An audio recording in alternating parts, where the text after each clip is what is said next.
And there I am. I'm sorry, were you Okay, think? great. All right, it's 7 o'clock, so I guess we're going to get started. Um, my name is Tracy McIntyre with the National Museum of Civil War Medicine, and my usual co-host Rachel Moses is not here tonight because she's on vacation. But I'm happy to have Katie Mignalt here to run all the techie stuff. So thank you, Katie, for helping me out with this.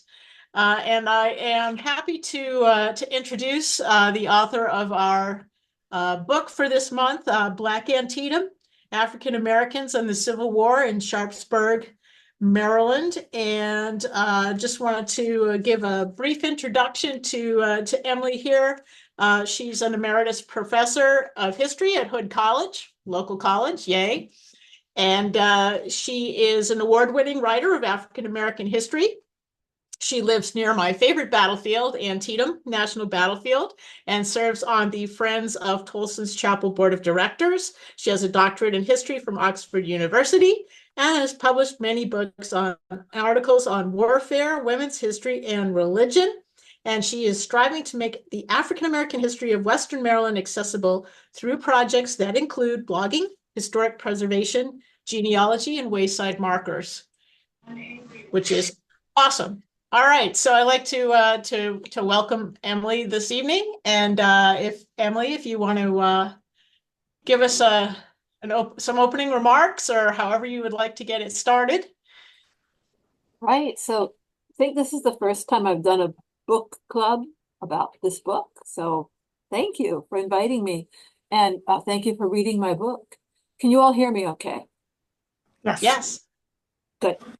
Um, well, I said I would make a few remarks very briefly. I thought I would just talk about why I wrote this book. And we all live, if we live near Antietam, you live in the shadow of Antietam. And at this point, I have been working on local African American history for, I think, about 14 years. And when I started the book, around 2019.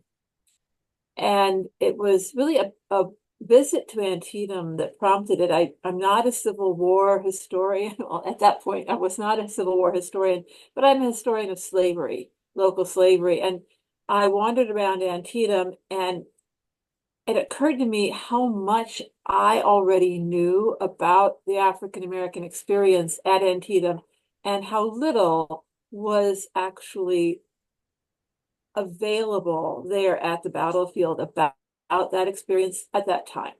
I think that has changed quite a bit since then. But at that time, the knowledge I had was not there for visitors. And I thought, well, somebody should write a book, but not me. And this thought just kept niggling at me. And within, I was probably a month or two, I thought, well, I'm going to write that book because I felt that I'd already done a lot of the research just as in the course of researching slavery, I had already come across so much information about the African Americans who lived at Antietam at the time of the battle and who who therefore experienced the battle, through no effort of their own. And then I realized that I still had a great deal to research. But I started working on it, and then the pandemic happened, and it turned into my pandemic project. So I did most of it during the lockdown, and then finished it up afterwards. And so it was a really quick book, but I thought of it as sort of a sidetrack from my other ongoing projects. And what you have then is the result of that project. That's awesome. And I've been a volunteer at Antietam Battlefield for almost 15 years. And as somebody that has done tours and stuff with the battlefield, this book is an essential resource for me now. So Because I remember going on battlefield tours and things and not really hearing about the African American experience.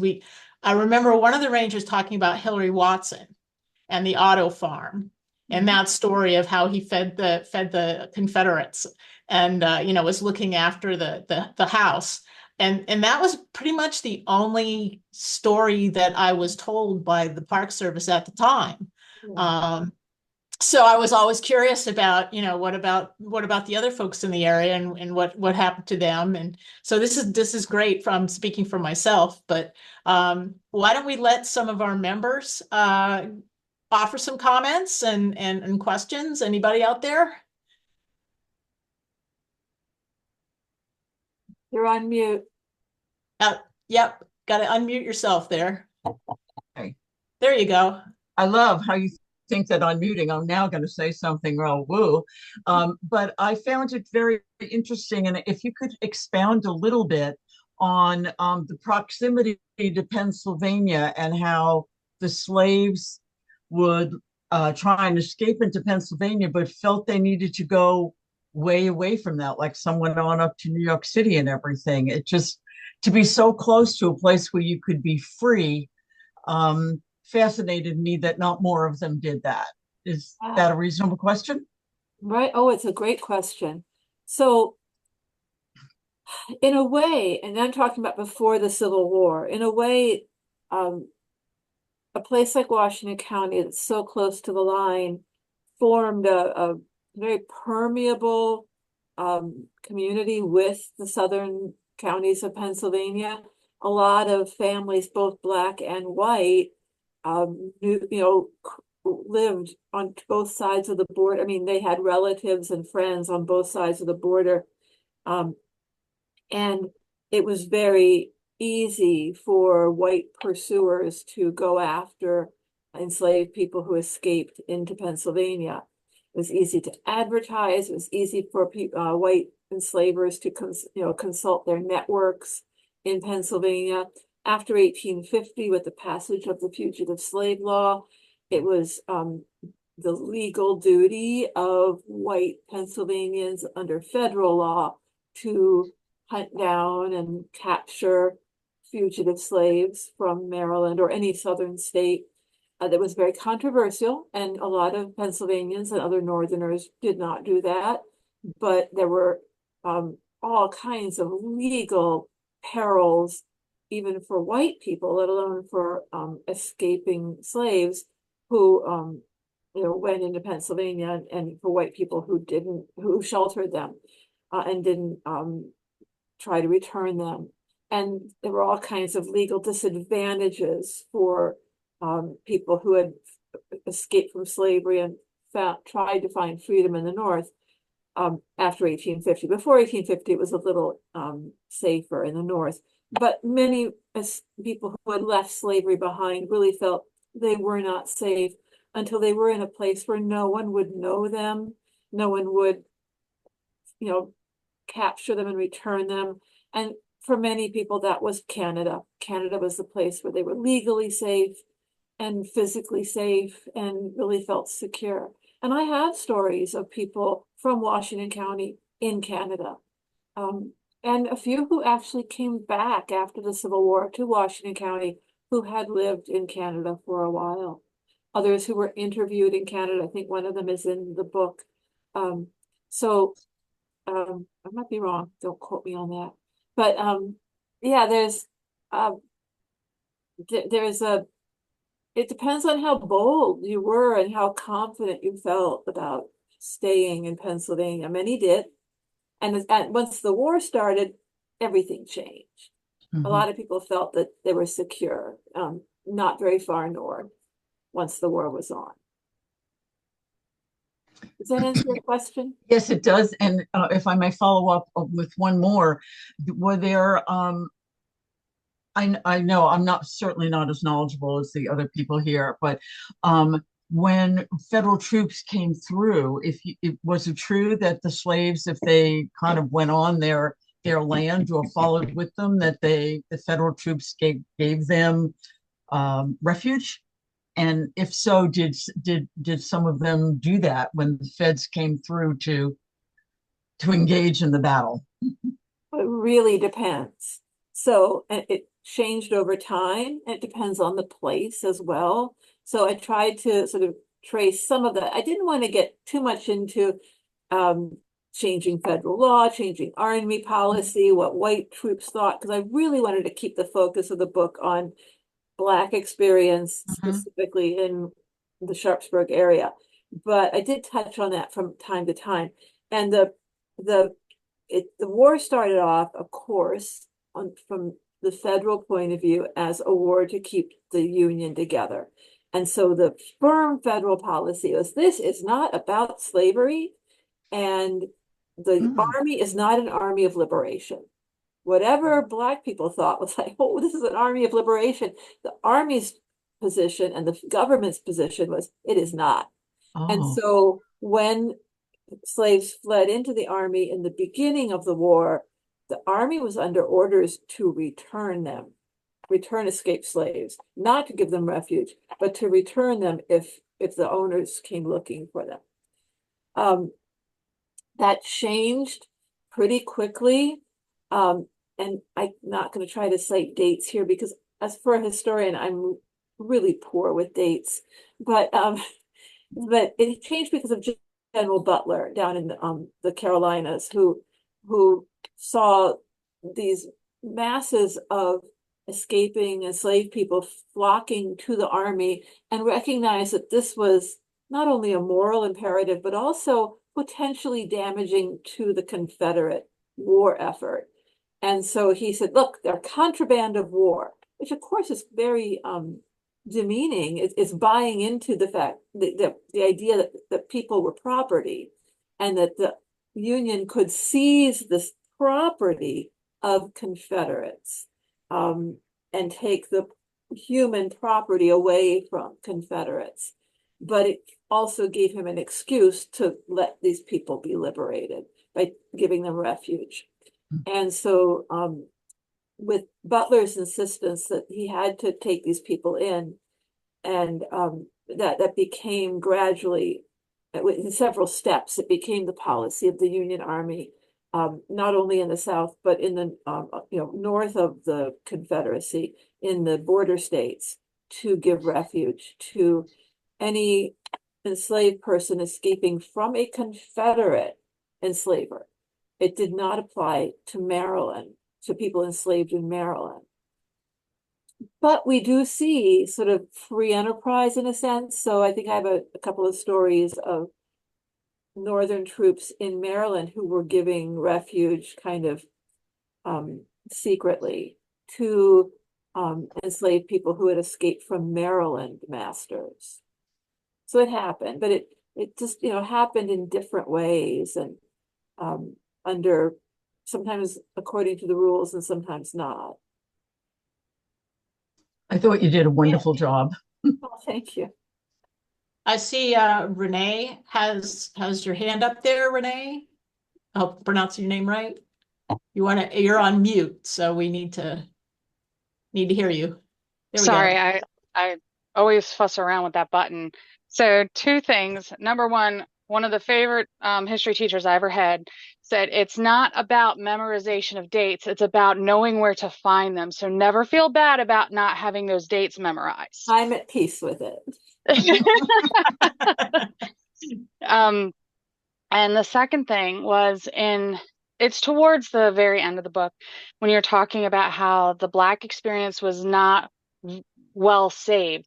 So you would have the Blacks talking to people as they came to the field, telling them of their experience, and people just kind of wrote it off as, oh yeah, well that's nice, but nobody wrote it down. Nobody really thought that this would be a good thing for generations to come. So it's just kind of been lost to history. I thought that was just really sad. It kind of hit me in the throat.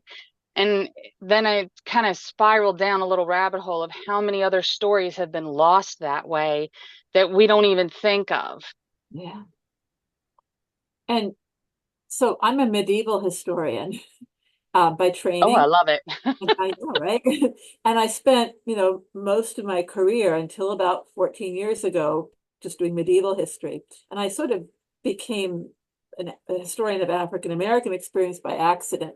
But when I started doing African American history, I thought because I was doing the history of slavery, partly because I'm conditioned by my medieval background, where there are just shreds of shreds of information, and the documents are very few, and the stories are very few.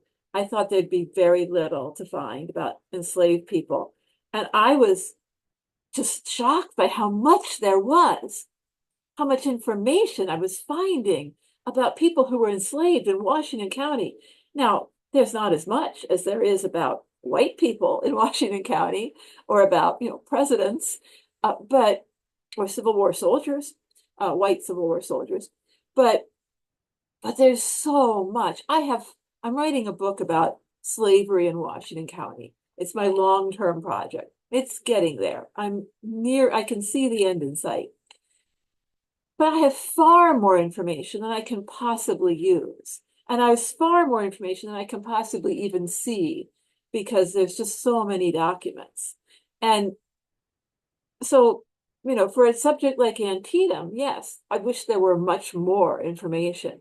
Hillary Watson and his wife, Teenie Watson, they're two of only four narratives stories told, not written, but told by Black people about the Battle of Antietam that have survived. Four. And when you think of all the white stories at Antietam, and there were probably 400 Black witnesses at Antietam, just on the civilian side. That's not counting the thousands of Black men in the armies at Antietam, probably, who all had an experience of one kind or another. And we have four narratives.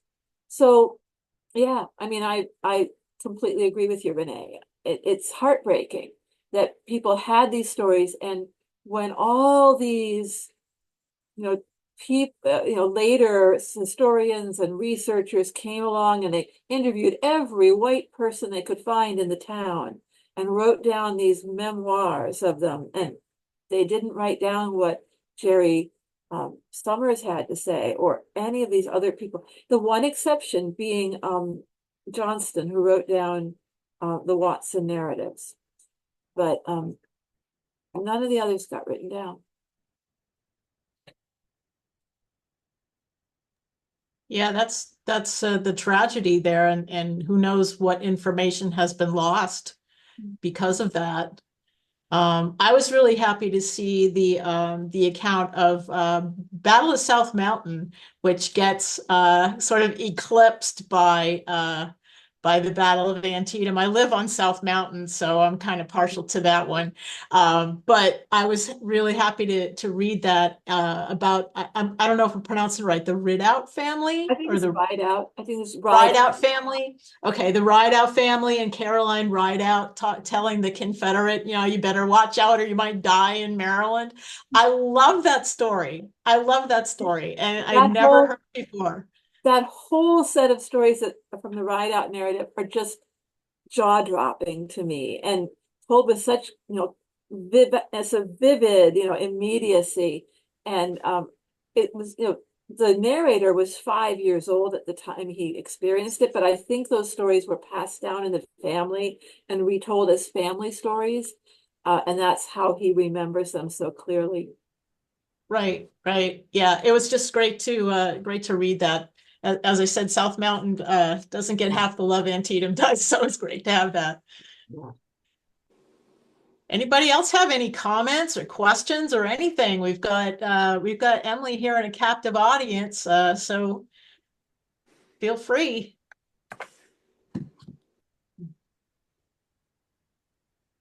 Martha. Hi. Oops. Hello. Let me get there. Hi. Oh, there Sorry. you are. Yeah. I'm embarrassed to say that I had a lot going on, so I didn't read the book, but I was very interested in hearing it. So I have come in. I know I usually have something I want to say, but I unfortunately do not today. So I apologize. But it sounded like your book would be fascinating.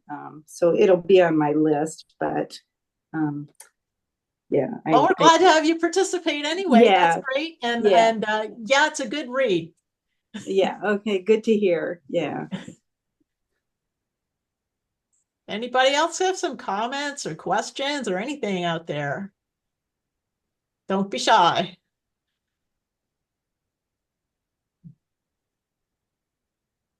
So Nobody? do you know when your book on Washington County is going to be anywhere ready? Well, I have two more chapters to finish to have a full draft, and then I'll look for a publisher. So it's going to be, and I'd hoped to finish it this summer, and then I got distracted by another project. I was asked to be on the board of a local museum, and that has taken up some of my time. So it's going to be a while. It's going to be another year or two at least because of the way the publishing process works. But I'm hoping within 2 years. Fingers Okay. crossed. Um, and one thing so I'm gonna, if nobody has anything to say at the moment, I want to share something that was particularly moving to me when I was writing the book. Mhm. One of the things that I tried to do was what I try to do when I'm doing research in general on this topic is I try to take sources that are not necessarily written from the point of view of African Americans and look for the African American story in them. And obviously, I'm not African American, but I try to search for the African American perspective in the story. And so I don't know if you remember the story about the Rohrback farm where um, the um, the main Black character was an 11-year-old nursemaid. She was enslaved, and she was in charge of a 4-year-old white girl Mhm. at that farm. And then there was an evacuation on the morning of the battle when an officer rode up and said, is your family still here? You got to get them out of here. And so the source that I was using there was mainly an interview done in I think the 1930s with a woman, that little 4-year-old white girl who was, an old lady at the time. So she was remembering her very early childhood and remembering her enslaved nurse, Mary, who turned out to be Mary Taylor. And I was able to piece that together with census records and especially a sale record from the county records in the courthouse records that showed the adults of that farm buying a family, an enslaved family, a mother and 2 children. And one of those children was Mary Taylor. And when you read the narrative that Ada, the white woman, talks about, she just says, my slave nurse, Mary, and she tells a number of stories about herself and Mary. And I was envisioning an enslaved adult woman taking care of this little girl, this little white girl. So that's how I read the source to begin with. And then I, thought, well, I have to try to identify Mary and see if I can find out anything else about her. And when I went to the records and I found that I was so pleased to find the sale record. I mean, it's not a nice thing to find people being bought and sold, but I was able to verify that there was a Mary Taylor enslaved on that farm. But when I did the math, that's when I found out that at the time of Antietam, Mary Taylor, the nursemaid, was 11 years old. And so the story that I thought was about an enslaved woman taking care of a little girl was really a story about 2 children during the battle. And Wow. it was like a gut punch, it just changed the dynamic of that story and the emotional impact of that story completely for me. So that was one of the big moments for me in the research of this book. You think that was your most surprising discovery? No, the most surprising discovery was the ride out narrative. Um, I don't know if any of you know the book Too Afraid to Cry by Yes. Kathleen Ernst. It's a wonderful book. Yes, it is. It's about the Maryland civilians in the Maryland campaign. And it was sort of, in a way, it was my model almost. I was hoping to write a book about Black civilians or Black civilians and employees of the Army that would do for the Black population what she did for the general population. And so, I sort of always, she was my sort of guiding star. And one of the things I did was go through that book and just make sure I picked up every reference she made to African Americans and followed up her footnotes so that I wouldn't miss anything she'd already found. And she made a reference in one place, and her book is, is somewhat older, maybe a decade older than my book.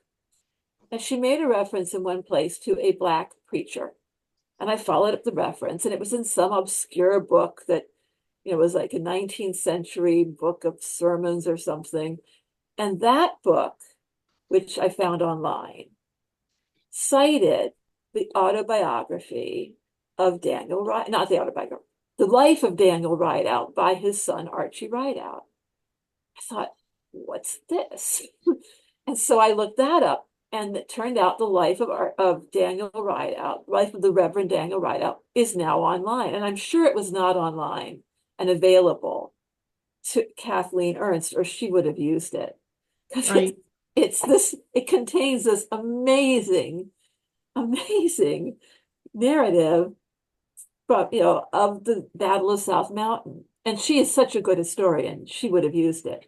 But I was lucky, it got online by the time I was writing my book.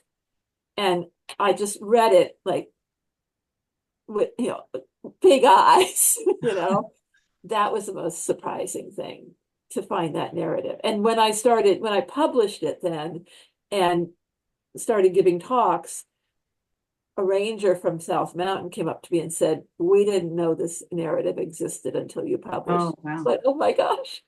Yeah. I suspected they didn't know, but I'm not an expert on these battles. So to have discovered that and put it out there for people to use now when they talk about South Mountain, that was like the most wonderful thing, I think. Yeah, that is fantastic. And I am a member of the Central Maryland Heritage League on the board, and we actually own Weiss's Field up there at Fox's Gap. And so that whole story is just, that's so incredible to find and to have. And our whole board was like, what? And also, when I looked at the old battlefield maps of Crampton's Gap, there's this little house on every one of them almost labeled Rideout, Mhm. and sometimes labeled D Rideout. And I thought, no one ever knew apparently who D Rideout was, but the narrative makes it clear. It's Daniel Rideout and his family, these Black Right. people. So it was that was really special. I think that was my favorite part of your book. I'm not surprised. You live there. Yeah. Is the name spelled just like it sounds, Ride Out? There's no E in the middle. It's just Ridout. Okay, thank you. And one of the things I did in the book was there's an appendix where the relevant parts of the 4 Black narratives are printed. So you've got the Watsons, you've got the Rideout narrative, and you've got 2 legal depositions, one by Jerry Summers and one by Thomas Barnum. Those 2 are about the damage done to the farms where they lived. Thomas Barnum was a Black farmer. Jerry Summers was enslaved on the Piper farm, the Henry Piper farm.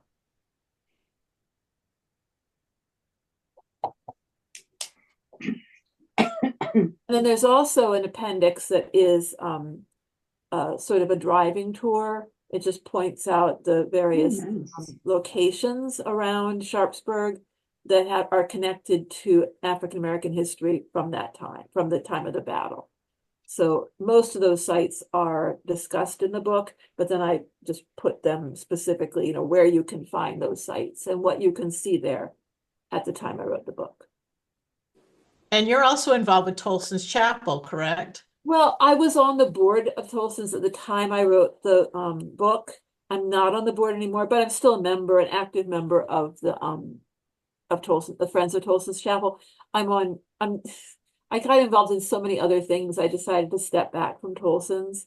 Right now I'm working on saving a Black cemetery here in Hagerstown that has 14 Black Civil War veterans in it and 400 other people.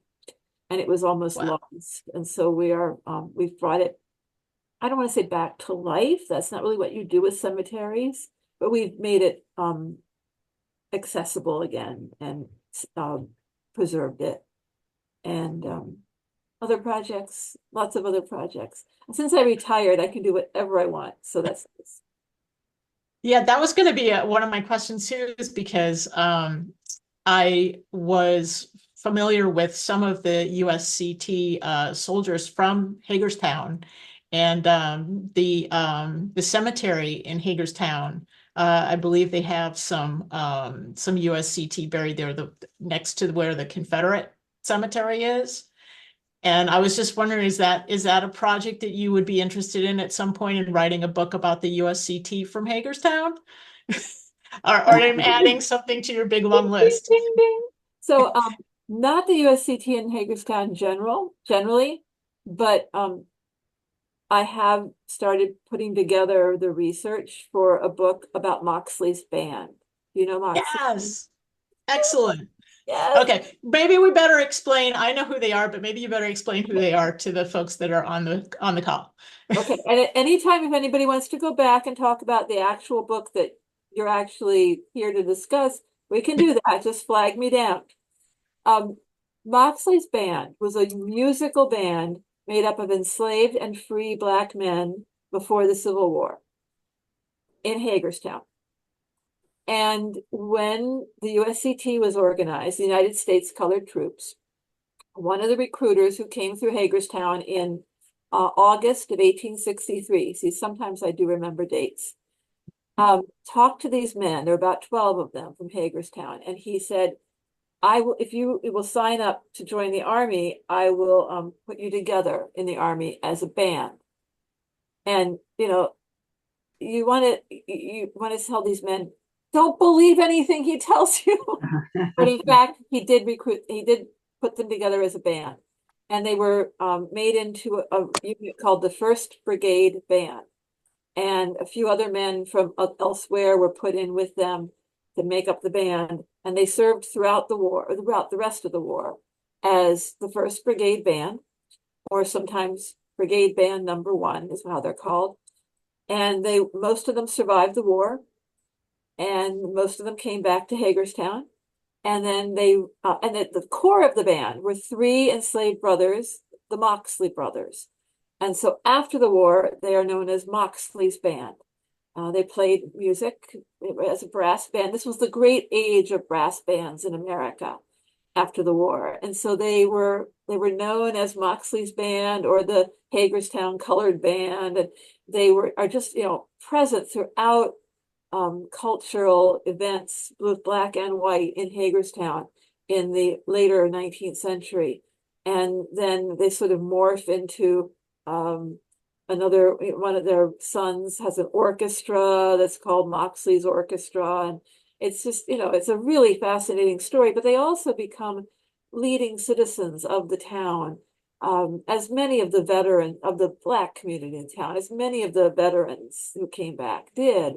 And they're just fascinating to me. So I know one of the descendants of one of the Moxleys, and she has some of the horns that they played in the band, not in the Civil War, but post-Civil War. She has a drum that's labeled Ooh. Moxley's band on the drum. Wow. Yeah. The cemetery that I mentioned earlier, it was one of the Moxley brothers was one of the founders of that cemetery, and he is buried there with family members. He was a trustee of the cemetery. So their story is woven through the story of Black Hagerstown. And I just think it would be an interesting social history to write about them in the war and in peacetime. Absolutely. Yeah, Yeah. that's fascinating. So, Yeah, that was The slavery book. right. That would be very interesting. Music isn't my thing, but my partner is, and so he's not interested in my Civil War interest, but he's that music and that tie into the Civil War might be an interesting, be able to tell him about that. And if you ever write that book, that would be a gift I could give to him. So that would be, I'll see. I already sold one copy. Okay. yeah. Well, I'll hope that it gets into the Civil War Medicine Museum gift shop too. There you go. Absolutely. But this book I Absolutely. haven't even started to write, so I need to Well, finish the slavery book first, yeah. Sounds good. Anne has a question, I think. or a comment. Yes, I just really thought you did a great job towards the end where you talked about how basically Black Antietam in that area has gone away.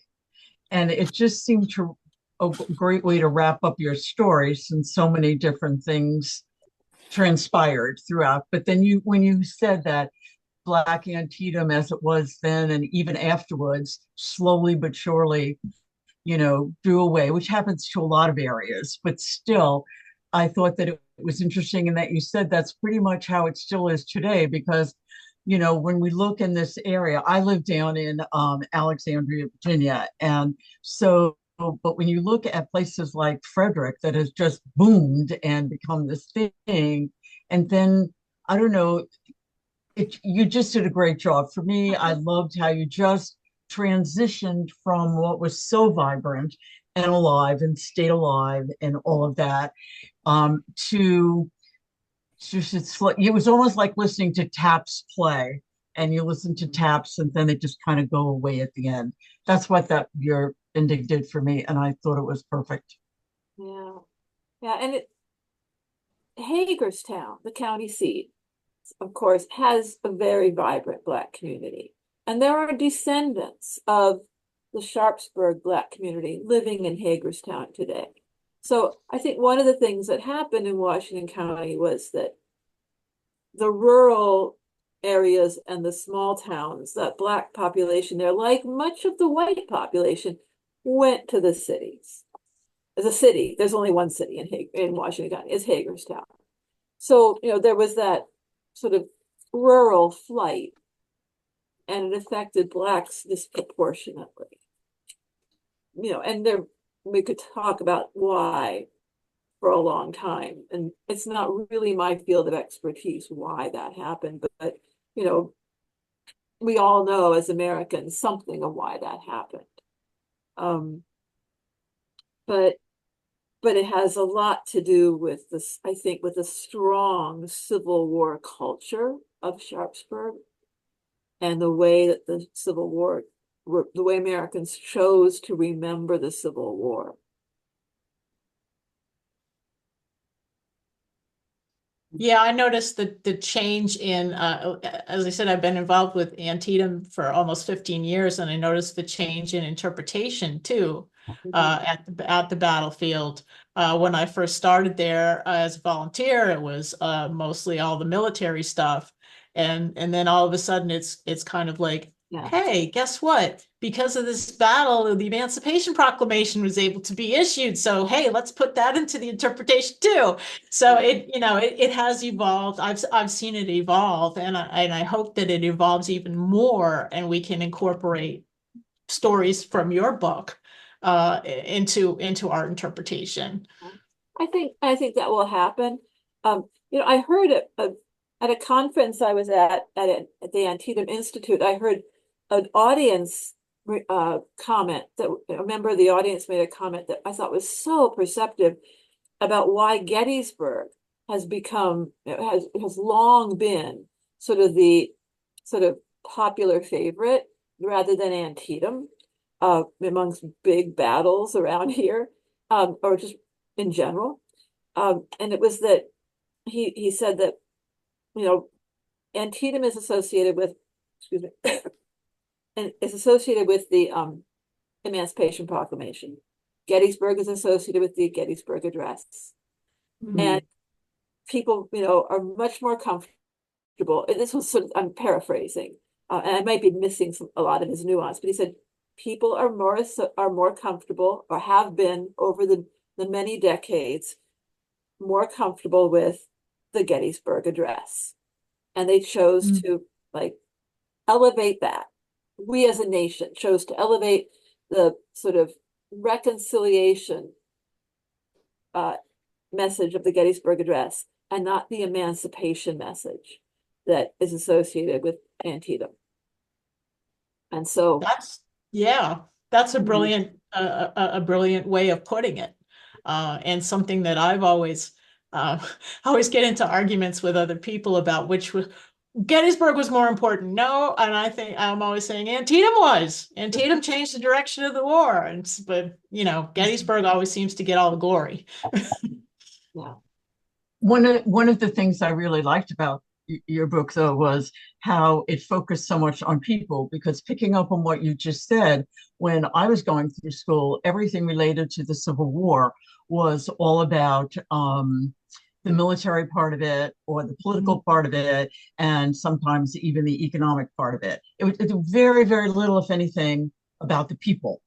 And I think one of the things about Gettysburg is a lot has been written about what the people in the town went through during the battle. And that's why I liked what you did, was you pointed out that, yes, this big battle was going on, and this particular part of the community, the Black part of the community, was heavily impacted by it. But if there's anything about modern history that I think we've made great strides in, it's that the American Studies approach to it, the people approach. And I give David McCullough tons of credit for that when he started writing 1776 and things like that. We focus so much more now, and it's great, different books, different things, on the people and the towns that were invaded and how the people did it.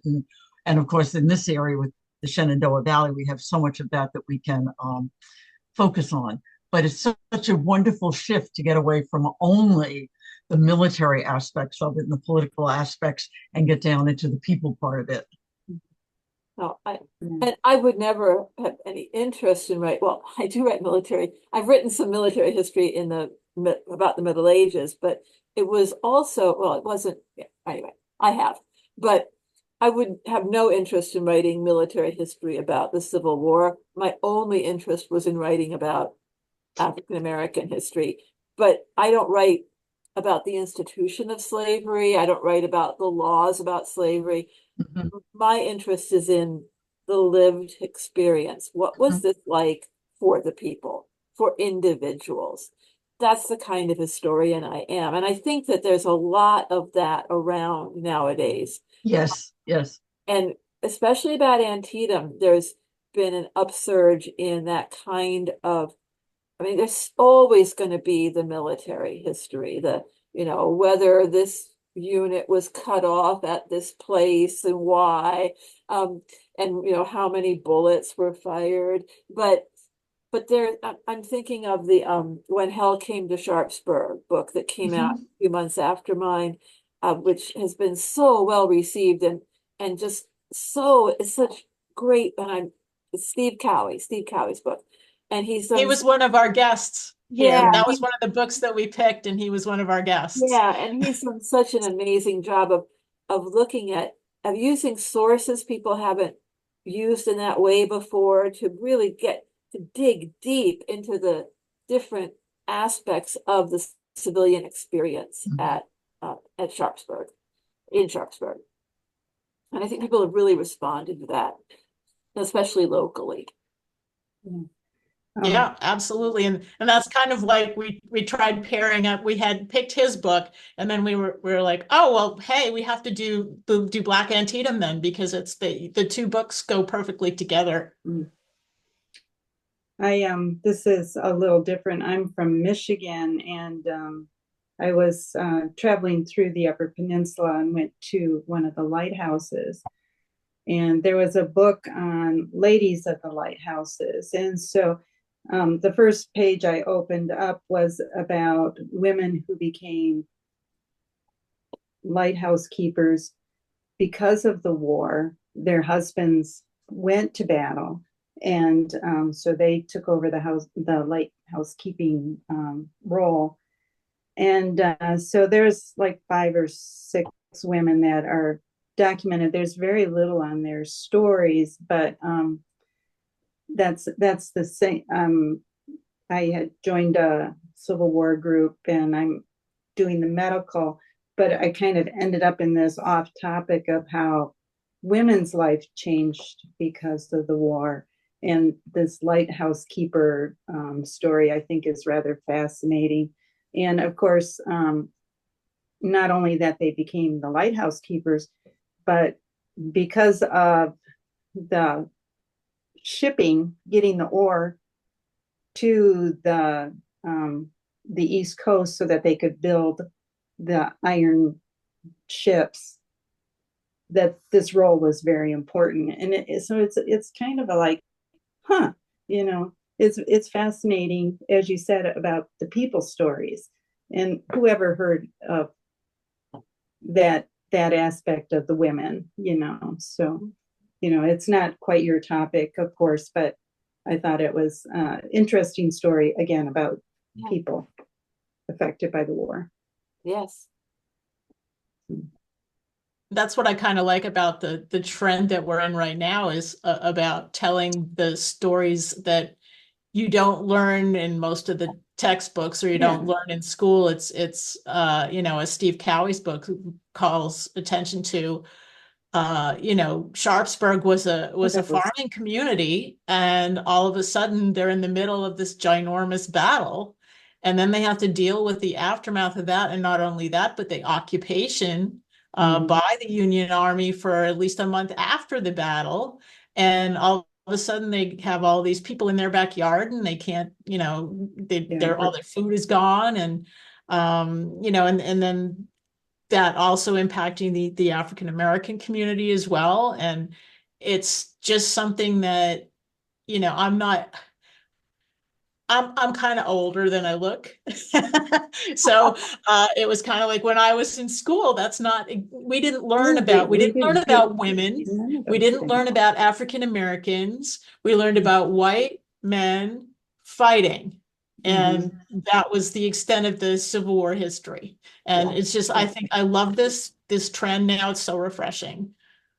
Yeah. One of the things that I remember in the sources, and I don't think this made it into my book. I put it in, I took it out, I put it in, I took it out, but I think in the end it had to go because of word limits, was that there was a complaint by it was a white person, I think, and that's why it didn't make the final cut, but it would have affected everybody in Sharpsburg.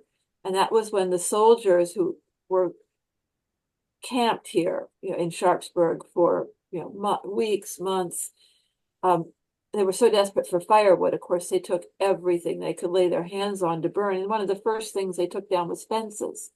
And one of the results of that was that it was hard for people the people who lived there, to find their way around, because they were used to, using, fences were part of the way they navigated around fields and roads and things. And when suddenly all the fences were gone, the landscape looked completely different. And they got lost. And that was something that I just had not, it was so, that was one of the moments where I thought, whoa, such a mundane detail. I mean, the loss of fences affected all kinds of things, like, how do you keep your livestock where they're supposed to be? But navigating around your own neighborhood, that was more fundamental. So, it changed so much, this battle. And it's the second time I've had to write about it. The other time was more as part of a longer piece about the Civil War era. And people who lived in this county, their lives just were completely upended for a long time by this battle. Yeah, I remember reading that about the fence rails and them having problems navigating. And I think there was an account of some guy getting at night Yes, he was traveling, and he used the fences at night to find his way home. I think that's And right. and he ended up wandering around just like the entire night trying to find his way because there were no fences. Yeah. Yeah. I think it's one of the narratives in the Johnson book that has the Watsons in it, is where I read it. Okay. Well, any other questions for Emily? Any other comments on her fantastic book? Anything else?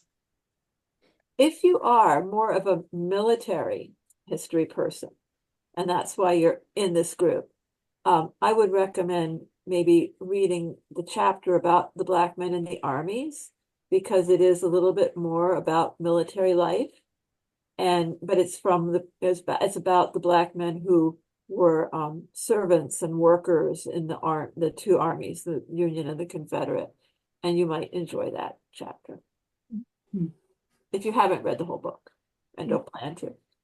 But then you're probably not here tonight, so. I've read it cover to cover. Well, then you get a gold star. I do. Well, I think most people here have. Yeah. Any other comments, folks? I can just say I love being introduced to something that I mean, I had no idea about.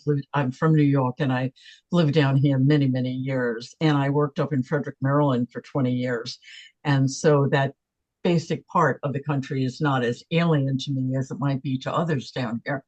But I mean, you opened my eyes to something completely, completely different. And I just Thank you so much. love that. And, one of the last comments was about how, I mean, I just can't imagine that when the troops left, I mean, they left nothing. The fences, but they had nothing to eat and everything like that. And when I read about the fences, I thought, oh my God, did someone come by and survey the land again? I mean, how did they even know where to put their fences back up? I'm sure there was some way, but I mean, just so total, just so total. It's not like, okay, well, I'm going to go in my house, I'm going to get a good meal, get a good night's sleep, and then I'll deal with that in the morning. There was none of that. So Yeah. great job. Great job. Thank you. Thank you so much.